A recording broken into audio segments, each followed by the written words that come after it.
चलिए आगे बढ़ते। देखिए, मिडिल ईस्ट की सियासत में भूचाल तय है। सऊदी अरब अब सिर्फ बयान नहीं, रणनीति से हमला कर रहा है। यूएई को घेरने के लिए मिस्र और सोमालिया के साथ नया सैन्य मोर्चा तैयार हो रहा है। यह गठबंधन सत्ता, समुद्र और रणनीतिक वर्चस्व की लड़ाई को और खतरनाक बना देगा। सवाल साफ है, क्या अरब की दोस्ती अब खुली दुश्मनी में बदल रही है? ये अपने आप में बेहद अहम सवाल है। और आपको बता दें कि मिडिल ईस्ट की राजनीति में एक बड़ा शिफ्ट देखने को मिल रहा है।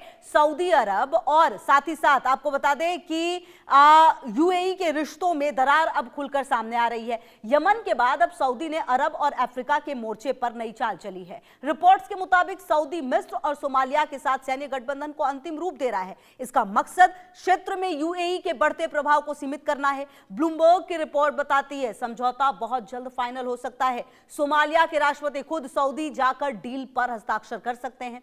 कहा जा रहा है कि यह गठबंधन लाल सागर की सुरक्षा के नाम पर बनाया जा रहा है, लेकिन असली लक्ष्य यूएई की रणनीति घेराबंदी है। आपको बता दें कि यमन में जो सऊदी के अल्टीमेटम के बाद यूएई को अपनी फोर्स हटानी पड़ी, यहीं से दोनों देशों के बीच तनाव खुलकर सामने आया। सऊदी चाहता है कि अरब जगत में उसका दबदबा बरकरार रहे। यूएई की बढ़ती महत्वाकांक्षा सऊदी के लिए चुनौती बन चुकी है। इसी वजह से अब सैन्य संतुलन को बदलने की तैयारी तेज हो गई है। यह गठबंधन पूरे क्षेत्र की ताकत की दिशा बदल सकता है। तो और अब आपको ग्राफिक्स के जरिए समझाते हैं कि आखिरकार सऊदी का जो नया स्ट्रैटेजिक प्लान है वो है क्या। अगर आप ग्राफिक्स के जरिए समझिए, देखिए, यूएई के प्रभाव को रोकने की रणनीति है, ये सबसे ज्यादा अहम तो यही हो जाता है। मिस्र और सोमालिया बने हैं नए पार्टनर। अगर ये पार्टनर बने हैं तो कह रहे हैं कि लाल सागर में सुरक्षा के नाम पर तैनाती हुई है, मतलब लाल सागर की सुरक्षा की जाएगी। यमन के बाद अब अफ्रीकी मोर्चा एक्टिव होता हुआ नजर आ रहा है। आपको बता दें कि अरब राजनीति में पावर बैलेंस जो है वो शिफ्ट होता हुआ नजर आ रहा है। गठबंधन से क्या क्षेत्रीय तनाव बढ़ेगा, यह भी अपने आप में बड़ा सवाल है। और अगर ऐसा होता है तो यह भी देखना बेहद महत्वपूर्ण होगा कि क्या आने वाले समय में इस बदलाव के बीच क्या कुछ तस्वीरें सामने आएंगी, क्योंकि पिछले कुछ समय से लगातार आपको बता दें कि यूएई ने बीते कुछ सालों में अफ्रीका में अपनी पकड़ मजबूत की है।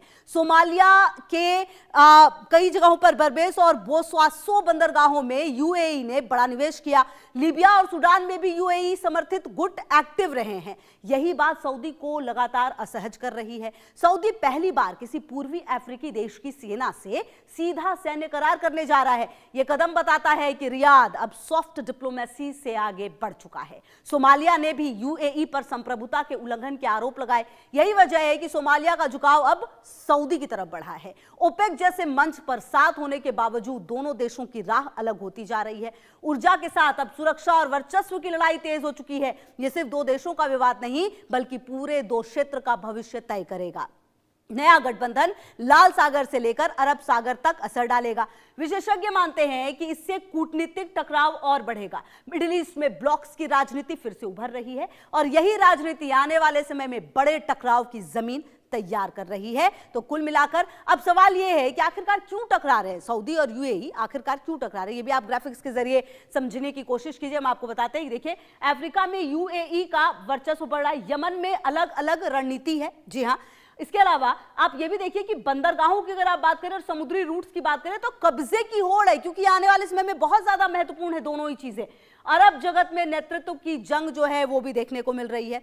इसके अलावा सैन्य गठबंधनों की नई रेस जो है वो भी देखने को मिल रही है और क्षेत्रीय वर्चस्व की खुली लड़ाई जो है वो देखने को मिल रही है। बहरहाल अब देखना यह है कि आने वाले समय में इस तरह की स्थिति कब तक बनी रहेगी और क्यों आखिरकार ये जो टकराव है वो इस हद तक बढ़ गया है कि अलग अलग रणनीति। अब यह साफ हो चुका है कि मिडिल ईस्ट में दोस्ती स्थायी नहीं, हित स्थायी नहीं। सऊदी का नया गठबंधन यूएई के लिए सीधी चेतावनी है। आने वाले महीनों में यह टकराव सिर्फ कूटनीतिक तक सीमित नहीं रहेगा। ताकत का यह खेल पूरे क्षेत्र को अस्थिर कर सकता है। दुनिया की नजर अब रियाद, अबू धाबी और उनके नए गठबंधनों पर टिकी हुई है। बहरहाल देखना यह है कि आने वाले समय में क्या ये जो परिस्थितियां हैं वो और ज्यादा बदलती हुई नजर आएंगी।